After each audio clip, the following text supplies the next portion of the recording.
पूर्ण धनी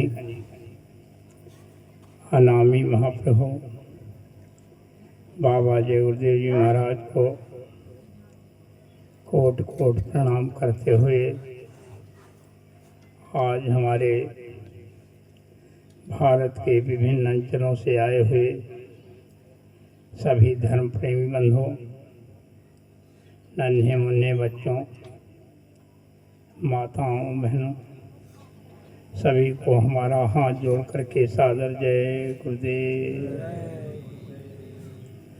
आप तो बड़े ध्यान से सत्संग वचनों को सुनेंगे। स्वामी महाराज ने बहुत अकथ परिश्रम किया है और स्वामी महाराज दो काम लेकर के आए। पहला काम तो हम आप जानते ही हैं, जीवों को उद्धार करना। हम आए उस देश से जहाँ तुम्हारो धाम, तुमको घर पहुँचावना एक हमारो काम। केवल एक काम वो लेकर के आए, जीवात्माओं को निज घर पहुँचाना। दूसरा काम भी स्वामी महाराज लेकर के आए जो पहले के महात्मा नहीं लाए। क्या? युग को बदलना। कलयुग में कलयुग जाएगा, कलयुग में सतयुग आएगा। ये भी बीड़ा गुरु महाराज का उठाया हुआ है, तो दोनों काम उन्हें करना है। आज तक हम आपको गुरु भक्ति का पाठ पढ़ाते रहे और आगे के भविष्य के बारे में भी स्वामी महाराज बराबर हम आपको संदेश देते रहे। गुरु के वचनों में हेर फेर हम आप भले ही करें, लेकिन गुरु महाराज के वचन अकाट्य हैं, उनको कोई काट नहीं सकता। हम आप सबके सब अंधे हैं, हम आपको दिखाई नहीं देता। जैसे आप स्वामी महाराज ने एक कहानी सुनाई थी कि 4 अंधे थे, रास्ते में बैठे आपस में बातचीत कर रहे थे।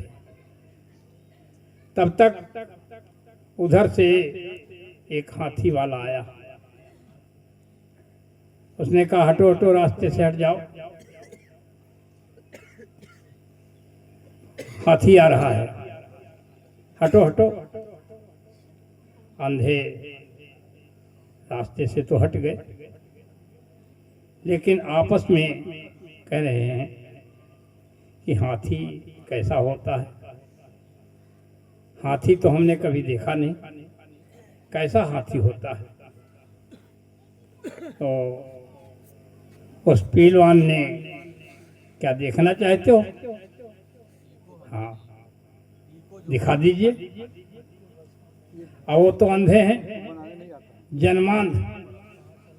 जब जन्म से अंधे तो हाथी कहाँ देखा?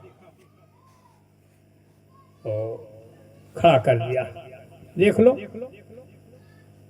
चारों अंधे उस हाथी को टटोल रहे हैं। जय गुरुदेव। चारों अंधे उस हाथी को टटोल रहे हैं। एक ने हाथी को ऐसे टटोला तो मालूम हुआ कि ये तो दीवाल जैसा है, हाथी दीवाल जैसा है।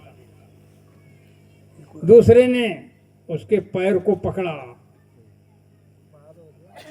तो उसने देखा इसे टटोल करके, उसने कहा ये हाथी खंभे जैसा है। तीसरा जो था उसने हाथी के कान को पकड़ा, देखा, उसने टटोला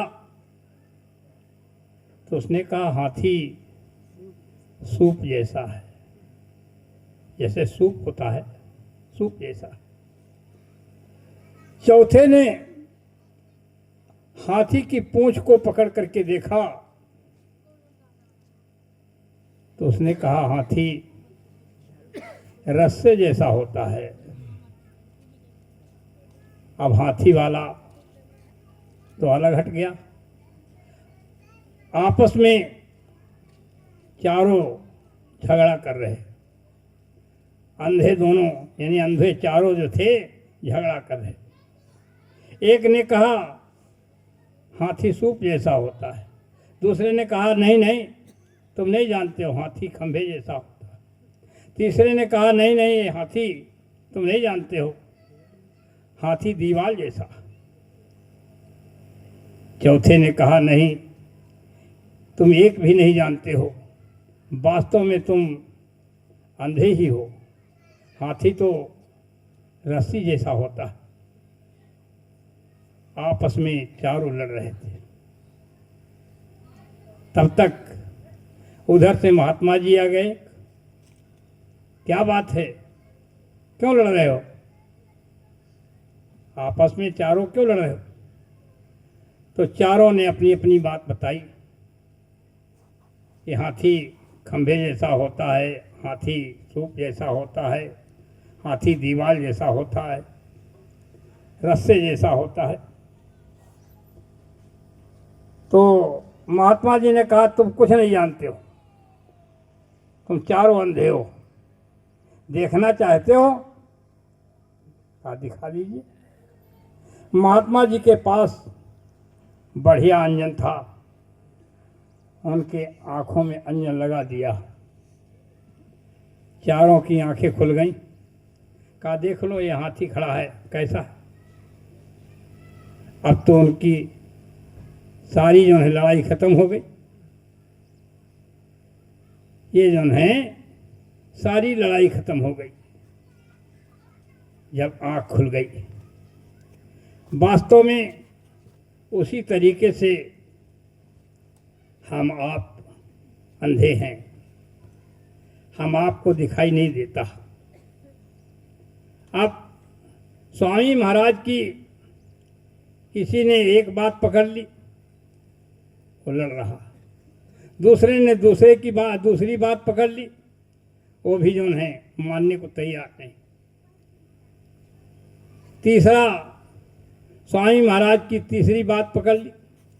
स्वामी महाराज ने तो 60 साल तक पढ़ाया, लेकिन एक एक बात पकड़ करके हम आप आपस में लड़ रहे हैं। हम आप वास्तव में सबके सब सत्संगी प्रेमी भाई यानी एक ही पिता की संतान है, लेकिन भ्रमवश लड़ रहे हैं। ये बात हम आपको सोचना चाहिए कि जब कोई आँख वाला हमारे आपके सामने आएगा और वो जो है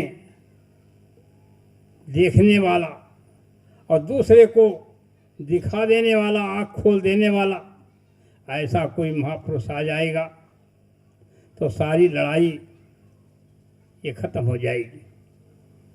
वैसे स्वामी महाराज ने हम आपको गुरुभक्ति का पाठ पढ़ाया।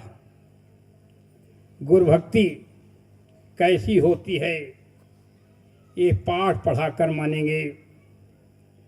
हम लोग हैं ऐसे दीवाने, दुनिया को झुकाकर मानेंगे। ये हम आप सब पहले गाते थे, सभी सत्संगी प्रेमी भाई। वास्तव में गुरुभक्ति कैसी होती है, दुनिया हमसे सबक सीखेगी, आगे आने वाली पीढ़ी याद करेगी कि हमारे पूर्वजों ने अपने गुरु के ऊपर अपने को कैसे फना किया, कैसे न्यौछावर किया। ये आगे आने वाली पीढ़ी याद करेगी, इतिहास बनेगा। बहुत बड़ा इतिहास इस परिवर्तन का बनेगा। ये जो है स्वामी महाराज ने कहा प्रेमियों, इतना बड़ा इतिहास बनेगा जो राम और कृष्ण के भी इतिहास को पीछे ढकेल देगा। जब इतना बड़ा इतिहास बनेगा तो फिर उसमें कोई लीला भी तो होगी, तब तो इतिहास बनेगा। लीला, राम की लीला से भी ये लीला बड़ी होगी, कृष्ण की भी लीला से भी ये लीला बड़ी होगी। राम का इतिहास हम आप पढ़ते हैं, कृष्ण का इतिहास हम आप पढ़ते हैं, लेकिन महापुरुष बहुत दूर से खेल खेलते हैं, हमारी आपकी बुद्धि के परे है, बहुत दूर से खेल खेलते हैं। ये खेल बहुत दूर से खेला गया। त्रेता में राम ने जब खेल खेला तो बहुत दूर से खेला। जिस समय पर राम को विश्वामित्र जी राम और लक्ष्मण को लेकर के गए, उस यानी वहाँ पर राम ने विश्वामित्र की यज्ञ की रक्षा की, और विश्वामित्र की यज्ञ की रक्षा की। उसमें बहुत से जो भी राक्षस आए यज्ञ को विध्वंस करने के लिए, राम ने सबको मारा, सबको धराशायी किया। लेकिन एक राक्षस को नहीं मारा। क्यों नहीं मारा? अभी उससे कुछ काम लेना है। बिना फरका बाण मार दिया, उसके जान से नहीं मारा, वो सैकड़ों योजन दूर गिरा जाकर के, सैकड़ों योजन दूर गिरा। उसके बाद में कितना समय बीत गया, समय बहुत बीता। उसमें सीता स्वयंवर हुआ। उसके बाद में सीता का विवाह होने के बाद राम अयोध्या वापस आए। अयोध्या में राज तिलक की तैयारी हो रही थी, वनवास हो गया। इसमें समय बीता, काफी समय लगा। वनवास हुआ तो राम जंगल में सभी निशाचरों के पास गए, सभी जौन है महात्माओं के पास गए। महात्माओं के पास जाकर के प्रतिज्ञा की,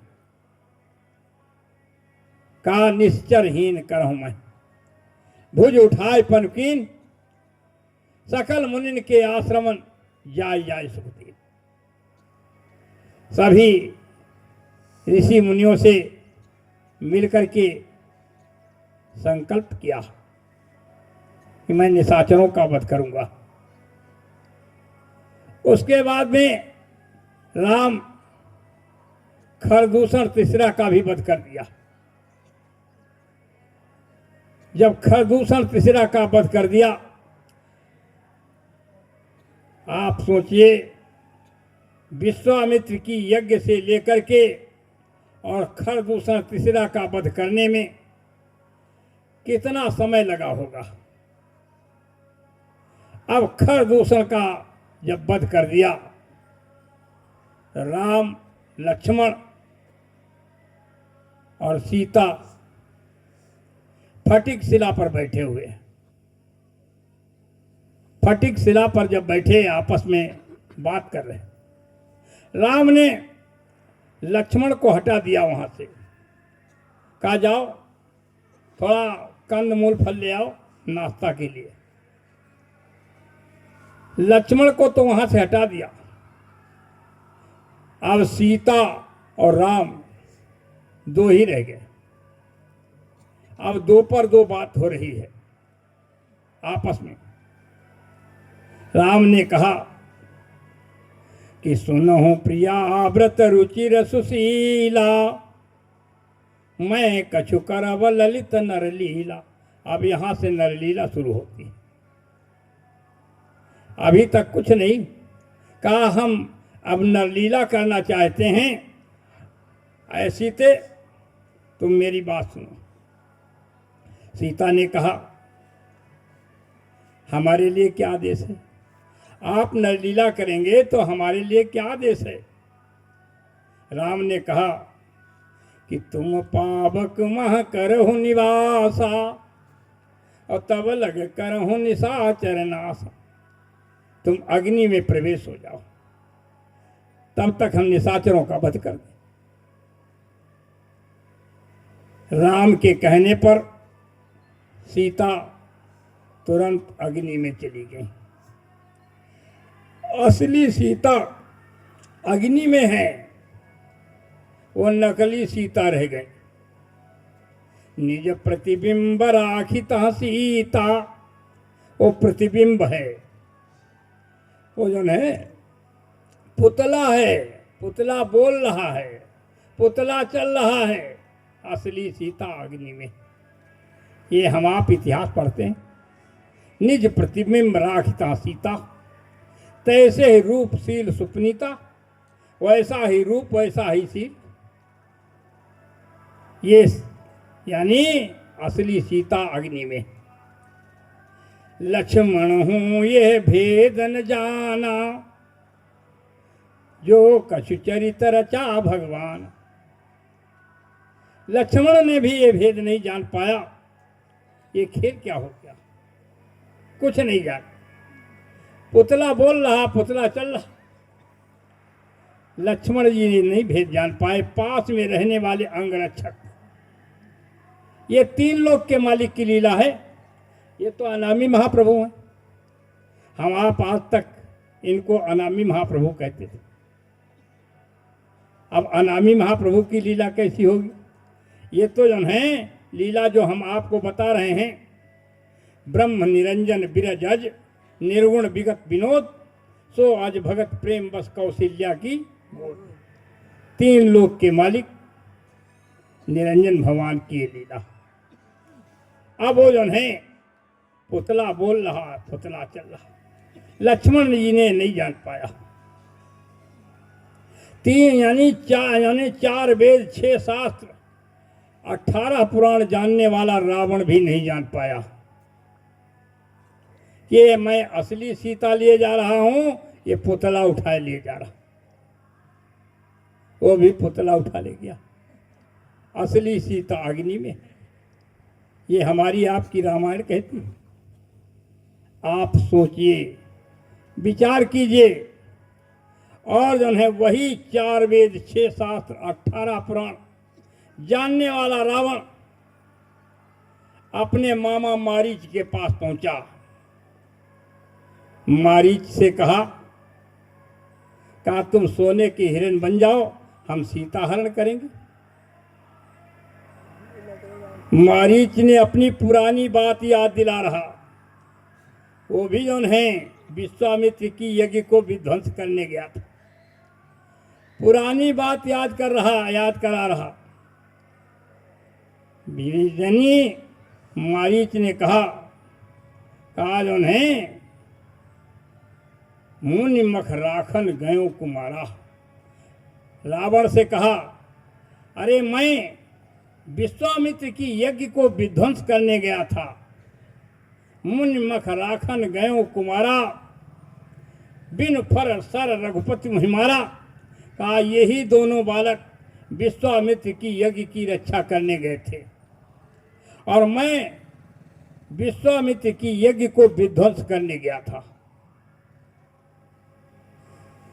मुनि मख राखन गयो कुमारा, बिन फर सर रघुपति मुहिमारा। बिना फर का बाण, उसमें लोहा नहीं लगा था, ऐसे मार दिया। का 7 योजन आयो छन माही, सैकड़ों योजन पर मैं गिरा करके। सत योजन आयो छन माही और तिनसन बैर किए भल नहीं। इनसे बैर करना उचित नहीं है। रावण को मारीच समझा रहा, पुरानी बात याद दिला रहा, लेकिन रावण ने क्या कहा? रावण ने कहा तुम मेरे कहने पर सोने के हिरण बनते हो कि नहीं बनते? नहीं तो ये तलवार देखी तुम्हारे 2 टुकड़े कर देंगे। अब तो मारीच ने सोचा कि दोनों तरफ से हमारी मौत है। अगर इसके कहने पर सोने के हिरण नहीं बनेंगे तो ये मार देगा। अगर हम सोने के हिरण बन जाते हैं तो राम मार देंगे। दोनों तरफ से हमारी मौत है। उभय बीच देखा निज मरना, तब ताकिस रघुनायक सरना। जब दोनों तरफ से मौत देखी, कहा चलो राम के हाथ मरे, इसके हाथ क्यों मरे, चला गया। अब आप सोचिए, अगर मारीच को राम ने उस समय पर विश्वामित्र की यज्ञ को विध्वंस करने गया था, मारीच उसी समय अगर मार दिया होता राम ने, तो क्या सीता हरण हो पाता? नहीं हो पाता ना। कितनी दूर से खेल खेला गया, बड़ी दूर से ये खेल खेलते। महापुरुष बहुत दूर से खेल खेलते, हमारी आपकी बुद्धि के परे है। स्वामी महाराज ने भी कहा प्रेमियों, बहुत सी शंकाएं उठेंगी। जब समय पर भविष्य की झलक एक किताब स्वामी महाराज ने निकाली थी। स्वामी महाराज ने कहा कि इसको पढ़ने के बाद बहुत सी लोगों के अंदर शंकाएं उठेंगी, लेकिन शंका का समाधान यानी आने पर ही होगा। जब तक मालिक नहीं आएंगे तब तक शंका का समाधान नहीं हो सकता। और ऐसे शंकाएं उठेंगी, तो शंकाएं तो हैं। स्वामी महाराज ने तो कहा प्रेमियों शंका मत करना, शंका में देश बर्बाद, समाज बर्बाद, राष्ट्र बर्बाद। शंका में पति पत्नी में शंका हो जाए तो घर बर्बाद, भाई भाई में शंका हो जाए परिवार बर्बाद।